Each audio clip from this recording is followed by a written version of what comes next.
In this video, I show you how to change your TikTok account from a private account to a public one. If you're new to the channel, please go down below and hit that subscribe button. I really do appreciate it. And once you have subscribed, please go and leave a like as well. It helps get this video to more people. So I hope you find this guide useful. I'm going over the full process of changing it. So let's go and get straight into it. As you can see, I'm now on my phone and let's go and get straight into this tutorial.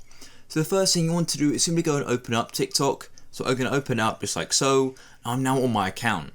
As you can see, it's a private account currently. As you can see at the top, yours may say something like that. Now, if you didn't know, TikTok recently actually had an update where if you're under 16, your account's automatically going to be set to private. I'll show you here. As you can see, your account will be set to private, and there's basically that's just because of privacy reasons. But you can go and undo this if you like it to be on public, because then you have more chance of being on, the For You page and other aspects of TikTok just like that.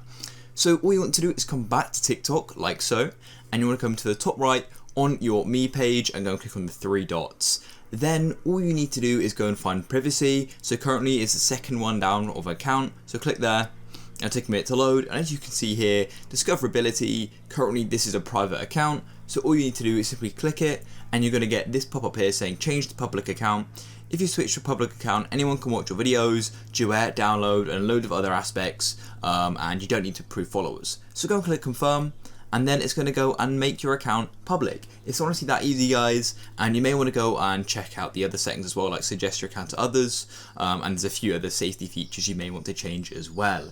So yeah, that is it. If you found this video useful, please go down below, hit that subscribe button for more. I'll catch you in the next one. Peace.